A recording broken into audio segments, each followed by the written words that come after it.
복음서에 보면은 예수님의 기적들이 상당히 많이 등장합니다.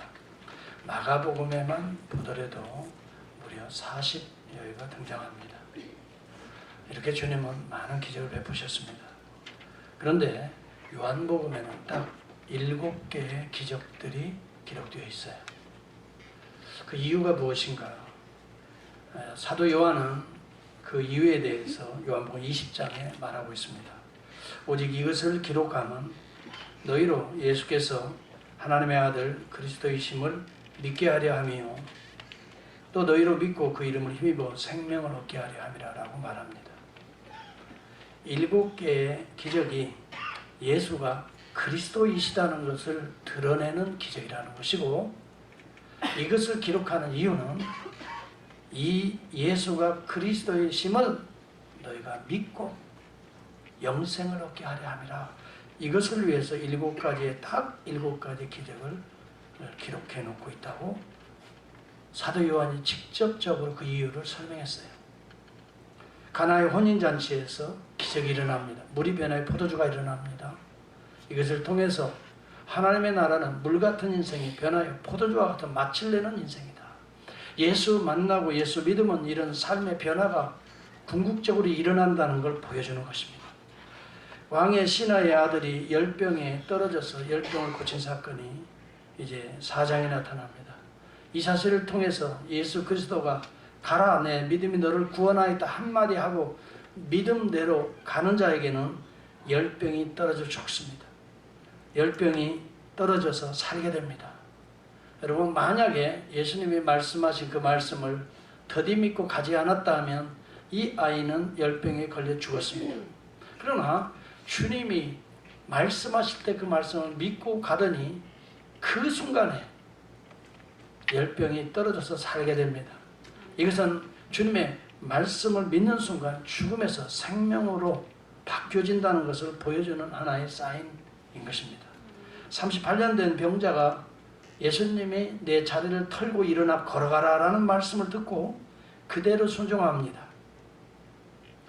자기의 38년의 경험을 땅에 묻어놓습니다. 이것을 무시했습니다. 그리고 주님의 말씀 한마디, 비이성적, 비과학적인 얘기 같아요. 내 자리를 털고 일어나 걸어가라. 그런데 그 말씀을 믿고 그는 일어나 걸어갑니다. 이런 기적을 통해서 당대의 38년으로 상징되는 이스라엘은 다시 새로운 이스라엘로 일어나게 될 것임을 말해주고 있어요. 상당히 여러분 놀라운 사인들이지요. 그런데 이런 이야기들을 제가 하면은 별 관심들이 없어 합니다. 그러나 이것을 우리가 잘 이해하게 되면은 오늘 우리의 삶이 달라지는 것을 발견하게 됩니다. 오병이의 기적을 6장에서 보여줍니다. 오병이의 기적은 그들이 단순히 떡만 먹고 배부르기 위해서 주님을 찾은 자들이 하늘에서 내려온 생명의 떡 예수를 먹는 자들은 영원히 굶주리지 않고 목마르지 않는 것을 보여준 사건이 오병이의 사건입니다. 바다 위를 걸어오시는 예수님을 통해서 피조물들은 창조주의 말을 듣게 되어 있고, 창조주를 여러분 피조물이 가둘 수가 없습니다. 물 가운데 가둘 수가 없음을 보여주고 있습니다. 창조주의 말 한마디에 여러분 바람도 잠잠하게 될 수 있는 것이고 물결도 잠잠하게 될 수 있는 것이고 그 물결 위를 창조주는 걸어갈 수 있음을 보여주고 있는 것입니다. 여러분, 오늘 6번째 기적, 이 거짓 소경이 날때부처의 소경이 예수 그리스도께서 진흙을 발라 그 눈에 바르시고 실로암 목가에 가 씻으라. 이랬을 때에 그 말을 그대로 믿고 순종하는 자에게 고침받는 역사가 일어납니다. 이것은 무엇입니까? 날 때부터 소경은 날 때부터 우리는 어둠이요. 이것을 말해줍니다. 여러분, 우리가 다 죄인이고 날 때부터 소경된 자라는 사실을 우리에게 가르쳐주는 사건이에요.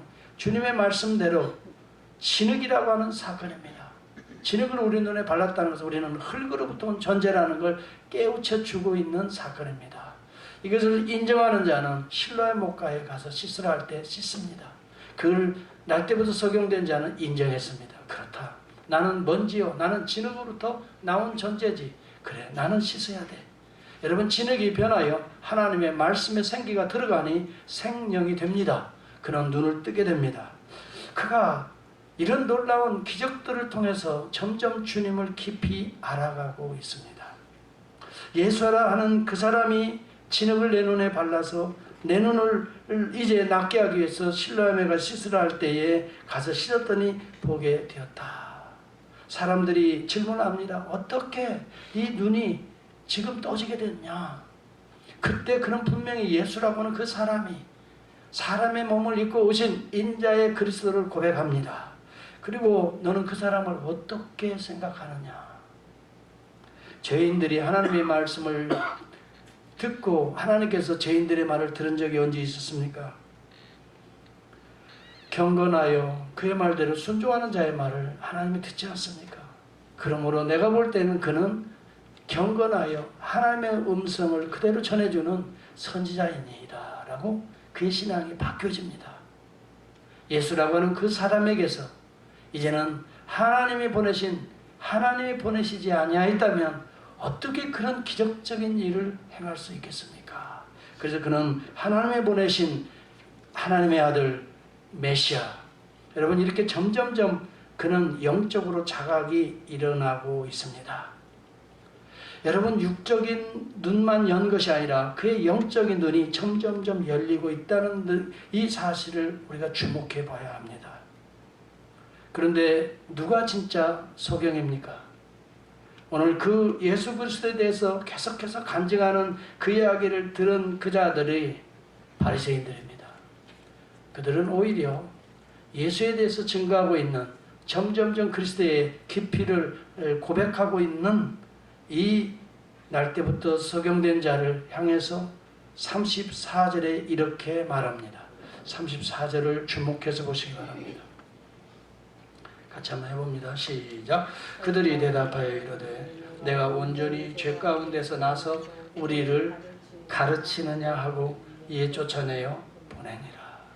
죄 가운데 나서, 지금 이 사람은 눈을 뜬 사람입니다. 점점점 영혼의 눈도 뜨고 있는 사람입니다.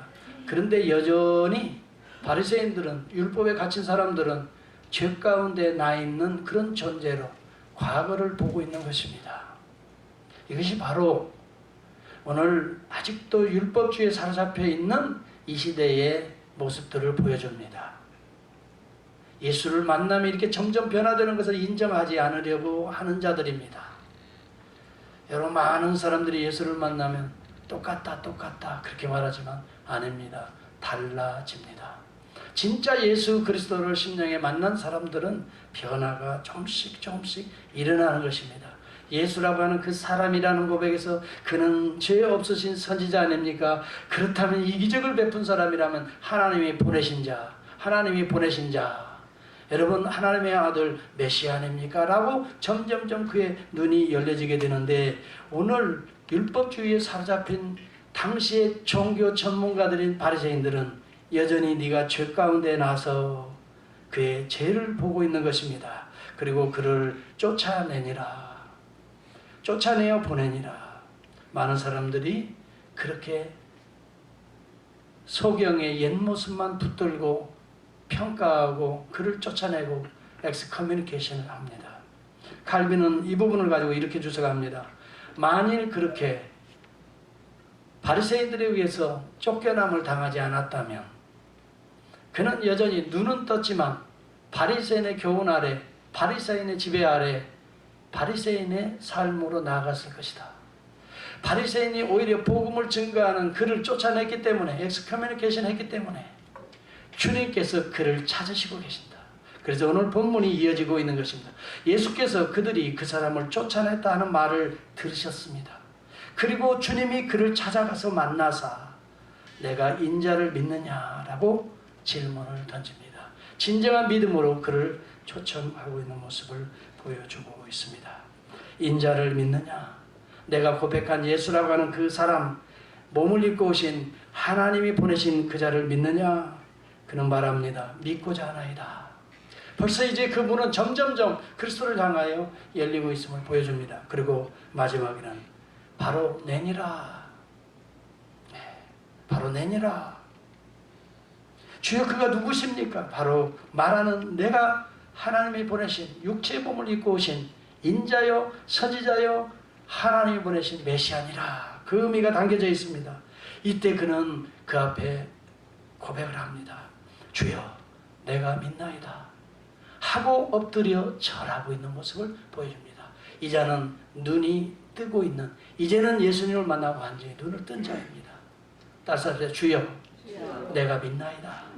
여러분 주라고 고백합니다. 주여라고 하는 큐리에라고 하는 말입니다. 큐리오스라는 말입니다. 구약시대에 말하면 여호와 하나님을 부르는 용어입니다. 이 용어가. 그래서 하나님의 이름이 야훼 하나님의 이름을 참 이렇게 이름을 부르기가 좀 민망하니까 주님이라고 불렀습니다. 아도나이라고 불렀습니다. 그 이름을 헬라어로 번역하면 큐리에 주님이란 말입니다. 그러므로 이 주님이라는 말은 하나님을 향해서 부르는 용어입니다. 이제 이 눈먼 소경이 눈을 열고 예수를 만나 하나님을 영접하고 주님을 영접하고 있는 모습을 보여주고 있는 것입니다. 그리고 그는 엎드려 절하고 있는 것입니다. 참으로 놀라운 역사가 그에게서 이제 시작되었습니다. 여러분 그는 이제 더 이상 소경이 아닙니다. 우리 주님은 그를 향해서 이런 이야기를 합니다. 예수께서 이르시되 내가 심판하러 이 세상에 왔으니 보지 못하는 자들은 보게 하고 보는 자들은 맹인이 되게 하려 함이라. 이렇게 말합니다. 여러분 보지 못하는 자들, 이는 육체적인 소경을 가리키면 바로 이 자를 가리킵니다. 나는 진흙입니다. 나는 먼지입니다. 나는 소망이 없습니다. 주님이 내 눈을 만져주시지 않으면, 주님이 내 눈을 씻어주시지 않으면 나는 소망이 없습니다 라고 말하는 자들, 그래서 주님이 실로암 목가에 가서 씻으라면 아멘입니다 하고 그대로 순종하여 씻는 그들에게는 눈이 열리게 되는 것입니다. 네. 그러나 조금 안다는 것이죠. 바리새인들을 상징하는 것입니다. 여러분 그들이 아는 내용은 딱 두 가지였습니다. 우리는 저 사람이 죄인인 줄을 아노라라고 24절에 말합니다. 예수를 죄인으로 알고 있습니다. 24절을 보시기 바랍니다. 29절에 보면 하나님이 모세에게 말씀하신 줄을 우리가 알거니와, 그들은 모세가 하나님의 말씀을 대언해 준 자로 그들은 알고 있습니다. 두 가지를 알았어요. 예수가 죄인인 것을 알았고요, 모세가 하나님의 말씀을 대언해 준 자인 것을 알았습니다. 그들이 두 가지 안다고 하는 이 두 가지는 다 틀렸습니다. 아는 것이 아니었습니다. 예수가 어찌 죄인입니까? 소경보다도 지금 모르고 있는 것입니다. 소경은 그런 이야기합니다. 죄인이 어떻게 눈을 뜨게 할 수 있습니까? 구약의 모든 성경을 다 뒤지고 봐도 맹인이 눈을 떴다는 것을 기록한 성경이 한 번도 없습니다. 그렇다면 이자는 하나님이 직접 보내신 자가 아니면 어떻게 내 눈을 뜰 수 있겠습니까? 직접적인 체험을 이야기합니다. 여러분 구약을 다 뒤져봐도 맹인이 소경이 눈을 뜬 사건이 없습니다 라고 말한다면, 그의 말을 든다면 이자는 비록 눈은 소경이었지만 귀가 열려있던 자입니다. 랍비들의 이야기를 잘 들었던 자입니다. 선지자들의 이야기를 잘 들었던 자들입니다. 여러분 소경된 자들이 발달하는 것은 촉각입니다. 촉각과 청각입니다. 네. 그들은 아주 예민합니다.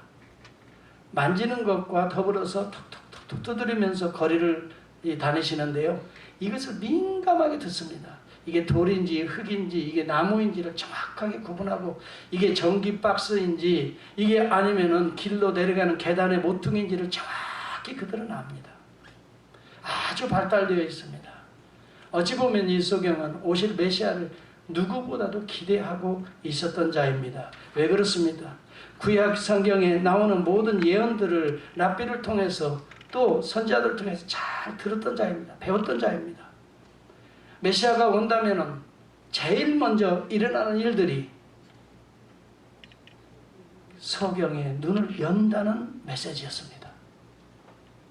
그런데 구약에는 이런 사건이 없습니다. 그러므로 구약에는 아직 메시아가 오지 않은 것을 그가 알게 되는 것입니다. 아주 민감합니다.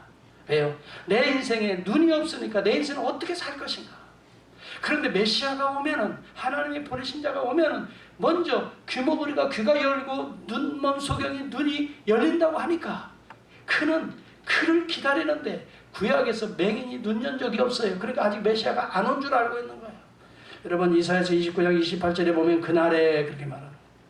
듣는 사람이 못 듣는 사람이 책의 말을 들을 것이며 어둡고 캄캄한 데서 소경이 눈을 볼 것이며 이사야 35장 5절과 6절에 그렇게 말합니다. 그때에 메시아가 오시는 날에 소경이 눈을 밝히 열게 될 것이며 못 듣는 사람의 귀가 또 열릴 것이며 이사야서 42장에 1절에서 3절, 6절, 7절을 계속 이야기합니다. 나 여호와가 너를 불렀은즉 내가 내 손을 잡아 너를 보호하며 너를 세워 백성의 언약과 이방의 빛이 되게 하리니. 그러면서 말합니다. 내가 눈먼 자들, 소경들의 눈을 확 뜰 것이며 그렇게 말합니다. 그러니까 여러분 소경들에게는 이 메시지가 엄청 어떻게 들렸을까요? 야, 메시아 그가 오시면 야, 그분이 오면 내 인생은 달라질 수 있다. 그분을 만나면 내 인생은 달라질 수 있다. 그런데 그분을 계속해서 기다렸는데 구약의 모든 토라와 여러분 토라를 해석한 미시나가 있고 미드라시가 있고 그 다음에 탈무드가 있으면 그것을 또 주석한 탈무드가 있습니다. 이 사람은 이것에 대해서 잘 들으려고 했던 것입니다. 메시아가 정말 언제 와서 소경의 눈이 여는가. 아무리 그들의 교훈을 들어봐도 여러분 소경이 눈을 떴다는 이야기를 못 들었던 거예요. 그런데 지금 자기가 실제적으로 눈을 떴어요. 누가 뭐라고 그래도 자기가 지금 체험했잖아요. 이때 좀 아멘 하면 좋겠는데. 아멘이? 예. 아멘. 자기가 지금 자기가 지금 어떻게 체험했잖아요, 지금. 예. 그러니까 자기 마음속에는 저분이 누구다는 것이 확실히 믿어질까요? 예? 그렇죠. 야, 저분이 바로 하나님 보내신 바로 그 선지자, 그 메시아가 아니면 어떻게 이런 일이 있냐고. 예. 어떻게 이런 일이 있냐고. 그런데 그 부모에게 질문을 했습니다. 부모는요, 눈이 열린 사람이에요. 예. 그런데 바리새인들이 질문합니다. 아니, 네 아들 말이야. 그 아들의 눈을 열은 게 사실이야? 그럼 누가 열어서 물어봐요. 자기는 예수가 그런 기적을 행한 그리스도라고 하는 내용의 고백을 하는 자들은 그때 유대인들이 다 잡아서 출교를 시켰다고 그랬어요. 그게 두려웠던 거예요. 여러분, 출교를 시키는 엑스커뮤니케이션을 여러분은 그냥 이 상상이 안 가요. 그러나 만일에 이런 경우입니다. 유대 사회의 혜택을 다 끊어버리는 거예요. 이 사람은 더 이상 유대인이 아니라는 거예요. 유대인의 납비 학교도 보낼 수 없어요. 예, 그 다음에 문법 학교도 보낼 수 없어요. 학교 자체를 보낼 수가 없어요. 그리고 유대인들끼리 같이 공동 경작하면서 수익을 얻는 키부츠 농장에서도 일할 수가 없어요. 예. 당시에 유대인들이 그랬단 말이에요. 유대인들 안에서 누릴 수 있는 혜택을 아무것도 누릴 수가 없어요. 유대인들의 병원이나 유대인들이 경영하는 이 농장이나 유대인들이 경영하는 학교나 이런 데 들어갈 수가 없는 거예요. 유대인들은. 지금도 마찬가지잖아요. 지금도 히브리인들이 학교를 세웠습니다. 그 가버너에도 보면은 그 학교가 있어요. 거기에 보면 히브리 문자로 쫙 돼 있어요. 제가 그래서 어느 날 산보하면서 그걸 쭉 읽어봤어요. 제가 히브리어는 조금 아니까. 예. 여러분, 지금도요, 유대인들은 그렇게 처절합니다. 그런데 출교를 당한다고 생각하면 그 공동체에서는 더 이상 혜택을 누리지 못하는, 완전히 너는 이방인이야 이렇게 취급을 당하는, 그게 두렵기 때문에 나 몰라요. 그렇지만 내가 아는 건 그놈이 내 아들이고 날 때부터 어떻다는 걸 알아요. 맹인인 걸 알고 내가 항상 가슴에 아픔을 가지고 있어요. 이 아들만 보면 하여간 눈물이 나고 계속 그래요. 날 때부터 부모가 어떻게 해줄 수도 없고 이 눈먼 소경을 어떻게 해. 그래서 지가 알아서 거지 노릇하면서 지금까지 살아온 걸 생각하면 가슴이 찢어지는 거지, 부모 입장에서. 네. 그리고 지금 보니까 그 눈이 떠졌어요. 얼마나 기쁜지 몰라요. 그렇지만 또 자기는 어디 유대인 사회에서 떨어지기 싫으니까 아들에게 가서 물어보래. 그놈도 이제 다 컸어요. 장성했어요. 아들에게 가서 물어보시오. 그렇게 해서 자기는 이 출교를 싹 피했단 말이에요. 그래서 아들에게 또 바리새인들이 끈질기게 집착을 갖잖아요. 물어보잖아요. 이 아들은 뭐예요? 분명하게 얘기하잖아요. 예수라고 하는 그 사람이. 그 사람은 우리가 죄인인 줄 아노라. 그들이 아는 것은 예수가 죄인이에요. 왜? 안식일이라는 율법의 껍데기를 어기고 있었기 때문에. 그러나 그들이 모르는 것은 안식일의 주인인 예수를, 인자를 모르고 있는 거예요. 우리 주님은 그렇게 말합니다. 인자는 안식일의 주인이라고 말합니다. 다시 말하면 율법을 어겼다라고 자기들이 규정해놓은, 장로들의 유전의 규정에는 어긋난 것 같지만 그것을 알고 있죠. 그래서 예수를 죄인이라고 말하지만 인자가 안식일의 주인됨을 모르고 있는 거예요. 여러분, 우리가 안다고 하는 걸 조심해야 합니다. 율법의 껍데기, 교회 생활의 껍데기를 알고 교회는 이래야 돼 라고 말한다면 여러분들은 내용을 놓치고 있는 것입니다.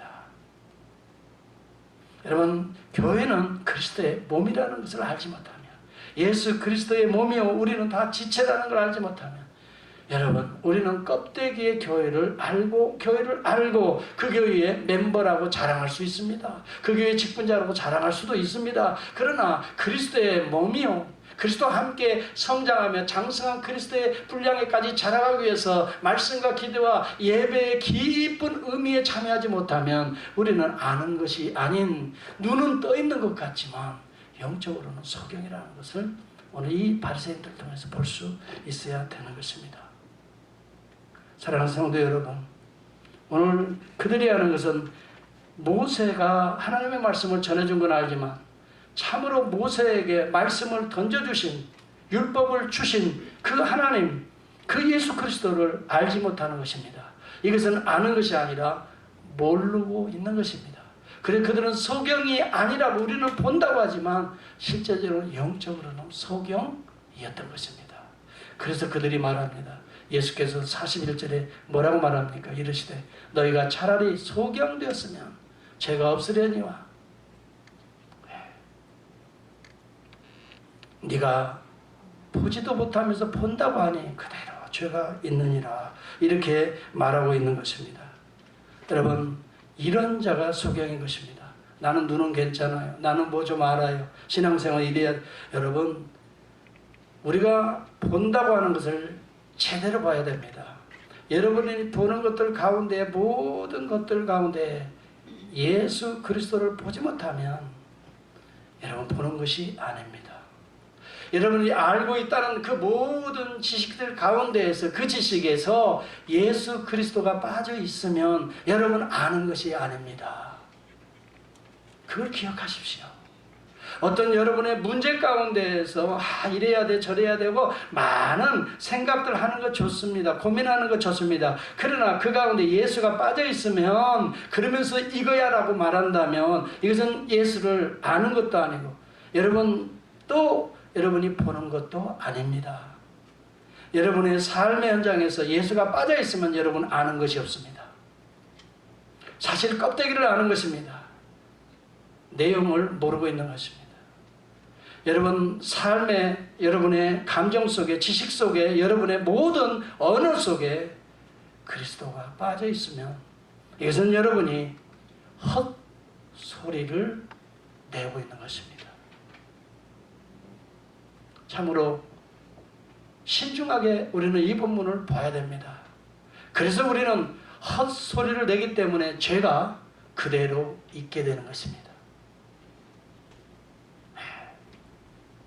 그럴듯한 용어로, 학문적인 용어로, 신학의 깊은 내용으로 아무리 그럴듯한 설교를 해도 그 가운데 예수 그리스도와 그의 존재, 그의 하나님 되심과 그가 그리스도 되심과 그의 이 땅에 오신 거룩한 몸을 입으신 그의 성육신의 고귀한 복음의 진리와 그리스도의 온유와 겸손의 성품과 우리의 죄를 대속하신 십자가의 구속과 죄의 사망의 문을 여신 부활의 승리와 승천과 오늘도 그의 영을 불어넣어 주시는 그리스도에 대한 내용을 알지 못하면 그 설교는 울리는 괭가리가 되어버리고 마는 것이에요. 우리는 많이 안다고 합니다. 또 우리는 본다고 합니다. 내가 보니까 말이야.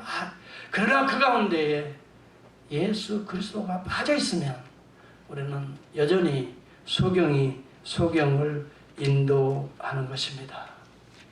여러분, 우리가 예수가 그 가운데 있으면 우리는 어떻게 변하는 자입니까? 눈을 열게 되면 예수를 보는 자입니다.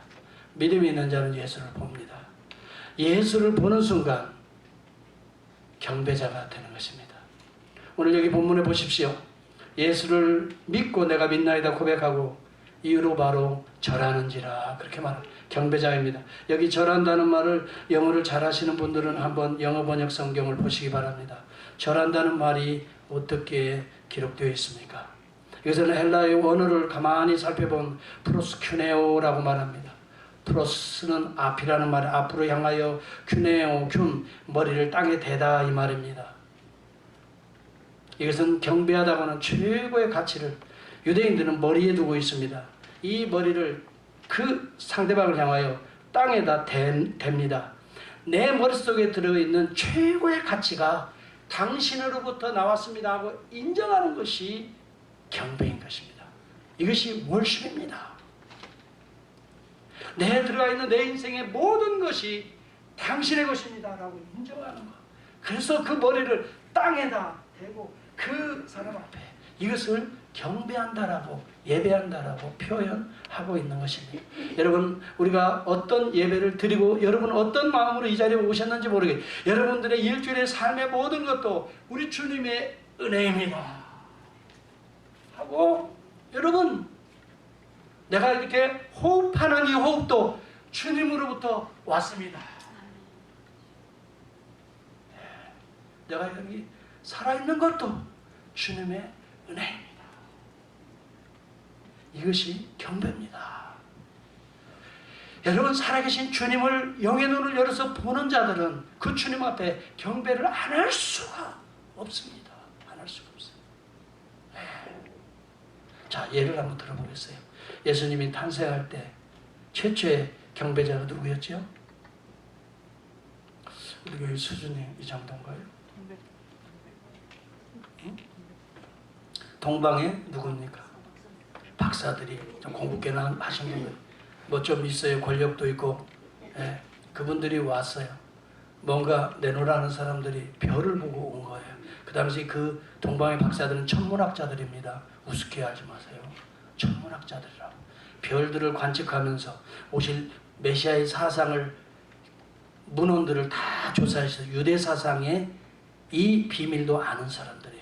큰 별이 떠서 이게 바로 메시아가 오는 것임을 알기 때문에 그 별이 움직이는 곳을 따라갔습니다. 근데 예수님이 태어난 베들레헴 마구간 앞에 별이 딱, 그러니까 그들이 그 곳으로 들어갑니다.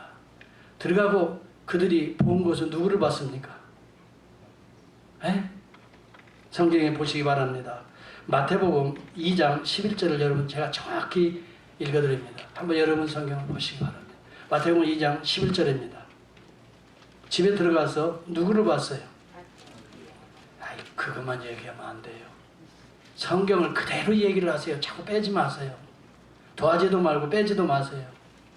뭐예요? 아기와 누구를 봤어요? 그의 어머니 마리아를 봤어요. 그의 어머니 마리아가 함께 있는 것을 보고 그랬어요. 누구하고 봤다고요? 아기 예수하고, 그 다음에 누구를 봐요? 아기 예수를 이제 안고 품에 안고 있는 누구를 봐요? 그 어머니 마리아라고 분명히 말합니다. 성경을 그대로 여러분도 봐야 돼요. 그런데 엎드려 경배하는 사람은 누굽니까? 그대로 성경을 봐야 돼요. 시작. 엎드려 누구에게 경배하고? 이겁니다. 분명히 성경은 경배 대상을 깨달으라고 이 본문이 등장하고 있는 것입니다. 마리아에게는 수고했습니다. 아마 눈 정도, 눈인사 정도 했을지도 모르겠어요. 경배의 대상은 비록 애기지만 큰 별이나 유다의 홀이 드디어 유다의 후손으로 나올 메시아를 본 겁니다. 그래서 황금과 유황과 모략, 왕께, 선지자께, 그리고 제사장께 드려지는 상징하는 예물들을 그에게 드리면서 엎드려 경배했다고 말합니다. 여기 프로스큐네오라는 단어를 씁니다. 여러분, 예수 그리스도에 의해 경배하는 것은 우상 숭배와 같이 가증한 일입니다. 다시 말합니다. 예수 그리스도에 의해 그 어떤 것을 경배하는 것은 우상 숭배와 같이 가증한 일입니다. 마리아도 경배의 대상이 되지 못합니다. 마리아 앞에 기도하지 마시기를 바랍니다. 마리아는 기도의 대상이 아닙니다.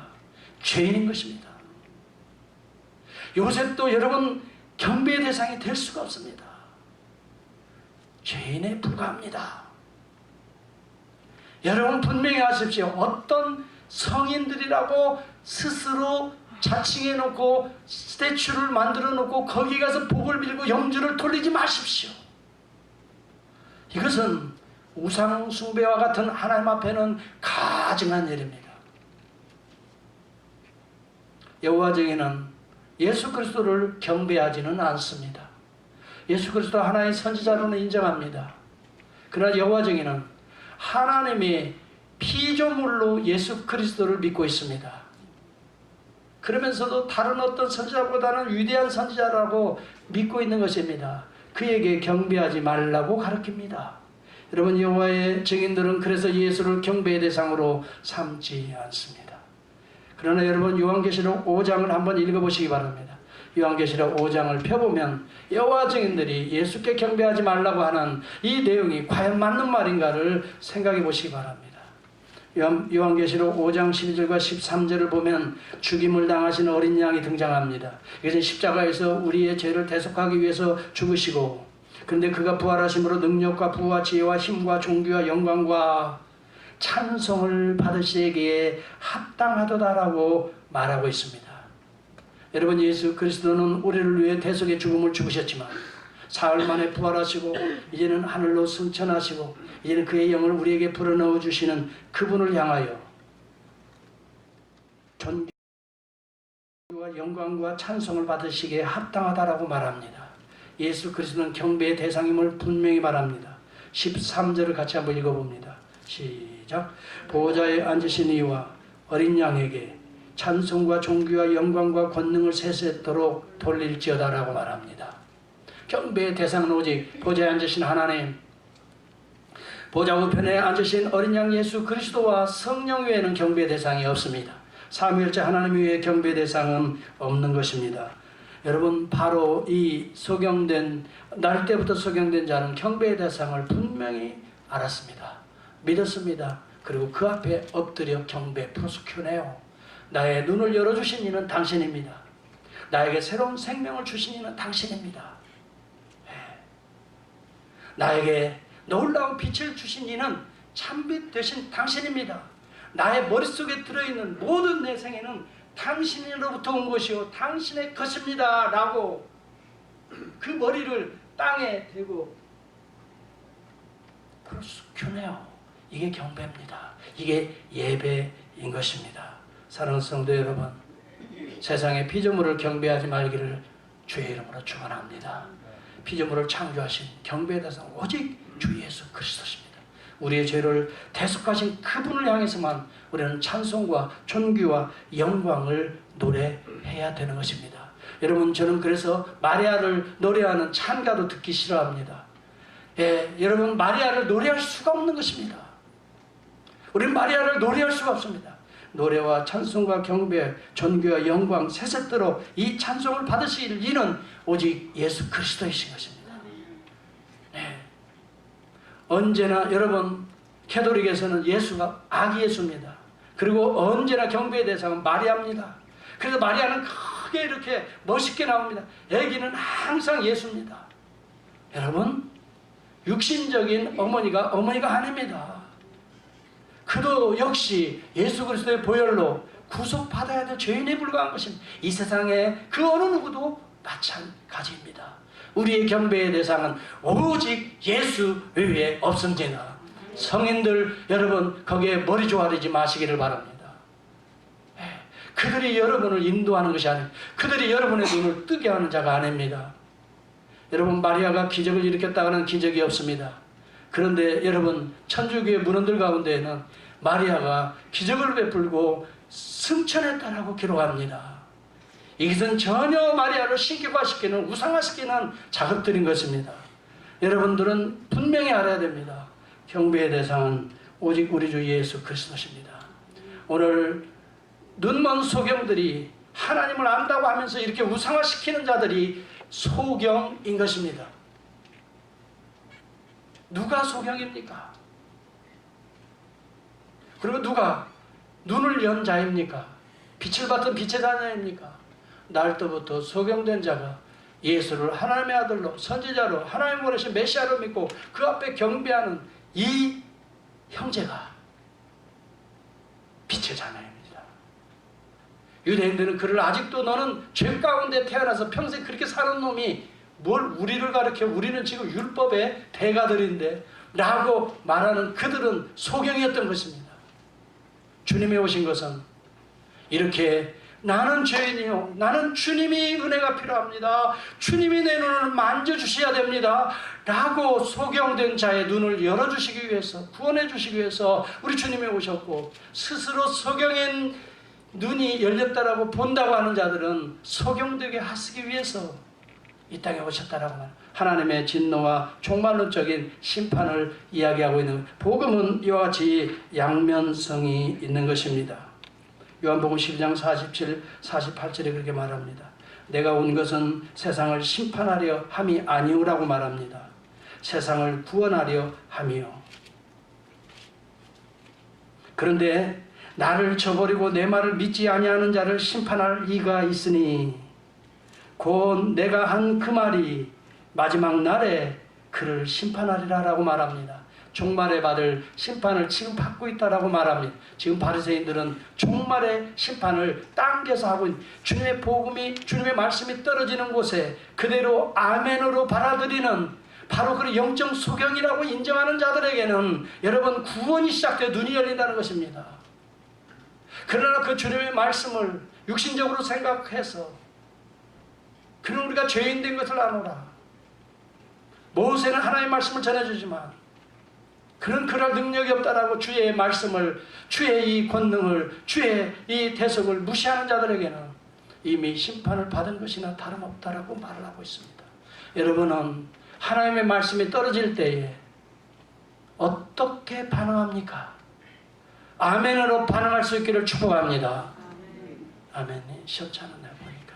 아멘. 네, 아멘이 조금 있자고. 네. 왼쪽은 좀 시원찮은 것 같은데. 식사 안 하셨어요? 네. 점심 맛있게 듭시다. 여러분, 주님의 말씀이 모두에게 떨어집니다. 말씀이 모두에게 떨어집니다. 아멘 하고 그렇습니다. 나는 진흙입니다. 내 소망은 실로암밖에 없습니다. 주님의 품밖에 없습니다 라고 가는 자에게는 눈이 열려질 줄을 믿습니다. 아멘. 왜 아멘을 못합니까? 그 이유가 딱 한 가지 있습니다. 자기 생각이 하나님의 말씀보다 더 견고하기 때문에 아멘을 못하는 것입니다. 현대인들이. 왜? 아무리 목사님 그리 떠들어봐야 내 생각이 있어요. 이 프레임을 깨지 않는 겁니다.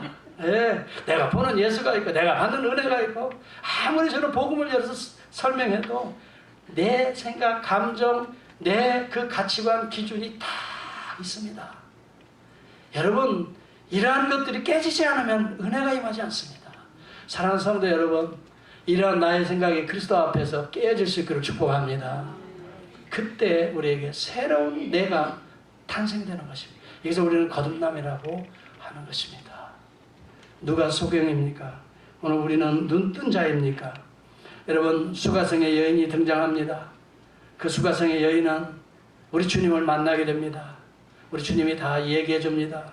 내가 주는 물을 마시는 자는 영원히 목마르지 아니하리니 내가 주는 물은 그 속에서 영생하도록 솟아나는 샘물이 되리라. 아멘. 나도 그 물을 주십시오. 할렐루야. 처음에는 그 유대 청년이 나에게 뭐 말을 걸고 어찌고 저찌고 하면서 어떻게 그럴 수 있습니까? 이걸 육적으로 보지 아니하고 영적으로 점점 들어가서 아멘, 그 물을 내게 주십시오.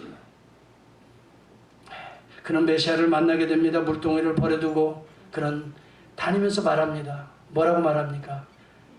와보라, 이는 그리스도가 아니냐. 자기가 만난 예수가 드디어 그리스도라고 고백합니다.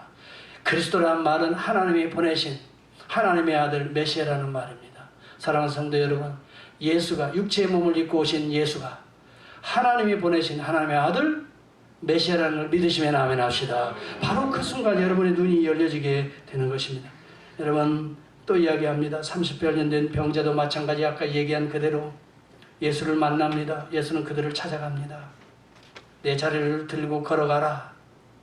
아니 38년 된 내 인생의 경험을 다 어떻게 해요? 물리쳤습니다. 그리고 그 말 그대로 순종했습니다. 무식해 보이는 말 같아요. 아니 나를 어떻게 알고 내가 38년 동안이나 이 자리를 지켰는데 아니 나보고 일어나라고. 남들은 다 일어나서 먼저 들어가서 물이 통할 때 고침받는데 나는 평생 이랬는데 그는 메시아의 내용들을 염두에 두었던 것이 분명합니다. 메시아가 오시면 뭐가 일어난다고 그랬지요? 눈먼 자가 눈이 열고 앉은 뱅이가 일어나고. 여러분 자신이 핸디캡이 있고 환자라고 하는 생각하는 사람들은 상당히 다른 것에 민감합니다. 그래서 그것을 사모하는 것입니다. 그런데 다 뒤지고 보는데 지금 말 한마디를 던지는 그분이 바로 그 메시아가 아닌가. 들고 일어나는 것입니다. 믿음입니다. 따라서 합시다. 내 믿음대로 될지어다. 이렇게 해서 역사가 일어나는 것입니다. 여러분은 이와 같은 역사가 일어나는 참된 정말 빛의 자녀가 될 수 있기를 축복합니다. 여러분 그런데도 눈으로 본다고 하고 하나님의 말씀에 대해서 반응이 없는 그들 향해서 우리 주님은 소경된 인도자라고 말합니다. 마태복음 23장 16절에 26절에 소경된 인도자여라고 바리새인들을 향하여 말합니다. 너희들은 겉은 깨끗하게 그럴듯한 인물인 것처럼 그럴듯한 학식이 있고 그럴듯하게 종교인인 것처럼 포장을 잘 하고 있지만은 속은 더러운 무덤과 같도다. 썩어져 냄새나는 것 같다. 너희들은 먼저 겉을 깨끗이 하려고 하지 말고 속을 깨끗이 하라. 그들은 말합니다. 소경이 소경을 인도하는도다라고 말합니다. 만일 소경이 소경을 인도하면 둘 다 구덩이에 빠지려니와 라고 말합니다. 여러분은 온전한 빛이신 참빛 되신 예수를 따라가는 자가 될 수 있기를 주의 이름으로 축원합니다. 이 세상에 말씀을 증거하는 자들도 따라가지 마세요. 그분이 복음을 전하고 예수를 전할 때 그 말씀이 말씀이 되는 거예요. 그것을 따라갈 수 있기를 주의 이름으로 축원합니다. 이 세상에는 이단자들도 참 많습니다. 그러나 여러분은 성경에서 말씀하신 그대로 설교하는 목회자를 따라가야 주님을 만날 수가 있게 되는 것입니다.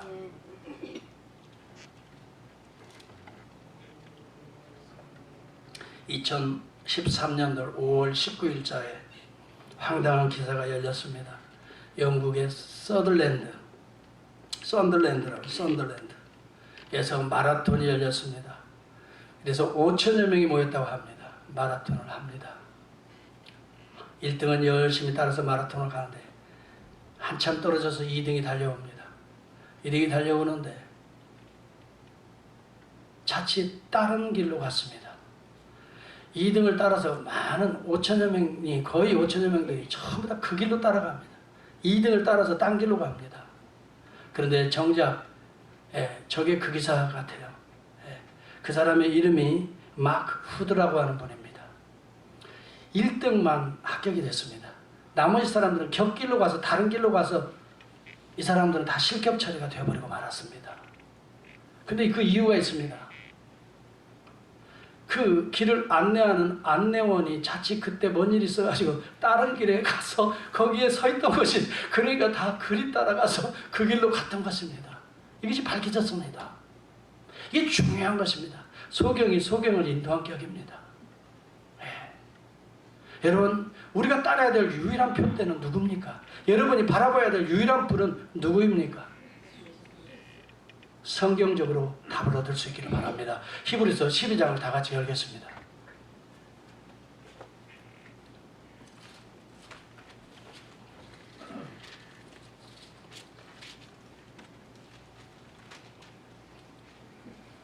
1절과 2절을 여러분 한번 찾아보시기 바랍니다. 시작. 이러므로 우리가 구름같이 둘러싼 허다한 증인들이 있으니 모든 무거운 것과 얽매기 쉬운 죄를 벗어버리고 인내로서 우리 앞에 당한 경주를 하며 믿음의 주요 또 온전케 하시는 이인 예수를 바라보자. 그는 그 앞에 있는 기쁨을 위하여 십자가를 참으사 부끄러움을 개의치 아니하시더니 하나님 보좌 우편에 앉으셨네. 여러분, 우리가 주님을 따라가는 일에는 때로는 십자가 있고 고통도 있습니다. 어려움도 있습니다. 그러나 여러분, 십자가를 이기신 주님을 끝까지 따를 수 있기를 주의 이름으로 축원합니다. 그때 여러분들은 마침내 보좌에 오르게 되는 것입니다. 여러분, 오늘 우리가 따라가야 될 사람은 다른 사람이 아니면 우리 교회 목사님도 아닙니다. 우리 교회 장로님들도 아닙니다. 다 허물만한 인생들입니다. 여러분들보다도 뭐 좋은 부분도, 인격적으로 훌륭한 부분도 있지만 여러분보다 더 못난 부분도 있을 수 있습니다. 우리가 따라가야 될 부분은 오직 우리가 붙들어야 될 분은 예수 그리스도십니다. 오직 그 안에 모든 지혜와 지식의 부요함이 다 들어가 있습니다. 여러분, 그래서 골로새서 2장 3절에 보면은 오직 그 안에 지혜와 지식의 모든 부속들이 그 안에 다 감춰져 있느니라. 예수 그리스도를 여러분 알면 알수록 그 신비한 보석의 즐거움이 우리에게 임하게 되는 것이, 말씀을 통해서 우리는 그리스도를 따라갈 수가 있습니다.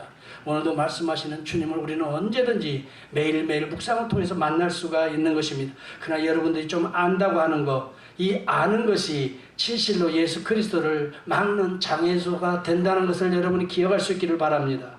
사도 바울은 내가 육체와 또 육체를 신뢰할 만하니, 빌립보서 3장 7절 8절 말합니다.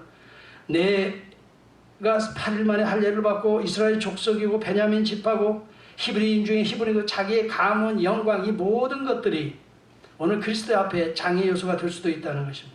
율법으로는 바리새인이요 율법의 의로는 흠이 없는 자로다. 나는 그래도 깨끗하게 신앙생활 잘한다라고 하는 자기의 이 교만이 어쩌면 그리스도의 더 아름다운 비밀스러운 은혜들을 놓쳐버릴 수가 있습니다. 그러나 무엇이든지 내 유익되고 내 모든 것을 해로 여김은, 여러분, 그래서 사도 바울은 자기 자신이 나는 날마다 죄인이라고 고백했습니다. 나는 날마다 죽여야 될 죄인이라고 고백했습니다. 자기의 죄를 인식하면서 나는 날마다 죽는다라고 고백합니다. 자기는 진흙덩어리라 먼지덩어리라 불과합니다. 그러면서 긍휼을 구합니다. 예수 그리스도의 은혜와 자비가 없으면 나는 하루도 호흡할 수 없는 존재인 것을 그는 날마다 고백합니다. 그러면서 그는 말합니다. 그러나 무엇이든지 내게 유익하고 모든 것을 해로 여김은 내 주 예수 그리스도를 아는 지식이 가장 고상함을 인함이라 라고 말합니다. 예수 그리스도를 아는 지식이 가장 고상함을 인함이라 라고 말합니다. 내가 그를 위하여 이 모든 것을 배설물로 여긴다라고. 여러분, 배설물은 쉽게 한마디로 말하면 무엇입니까? 그렇습니다. 내가 아는 것, 내가 가지고 있는 것, 내가 경험, 내 모든 생각지, 이것들은 한마디로 말하면 똥이다 이 말입니다. 냄새나는 것이라 이 말. 이것이 예수 그리스도를 만난 자의 첫 고백입니다. 그리고 그는 말합니다. 나는 예수 그리스도를 더 깊이 알기를 원하노라. 그리스도를 아는 지식이 세상에서 가장 고상함이라. 나는 예수 그리스도와 그의 십자가에 못 박힌 것 외에는 알지 않기로 작정하였다라고 말합니다. 이 자가 바로 빛의 자녀인 것입니다. 오늘 저는 사도 바리새인들이 고백하는 대로 여러분에게 도전합니다. 우리도 보는데 우리를 맹인이라고 말하는가? 누가 소경입니까? 누가 빛의 자녀입니까? 사랑하는 성도 여러분, 여러분들이 이 시간 말씀을 듣고 한번 답해보시기를 바랍니다. 우리도 소경인가? 나도 소경인가? 진지하게 주님 앞에 고민해 볼 때 서광이 비칠 것입니다.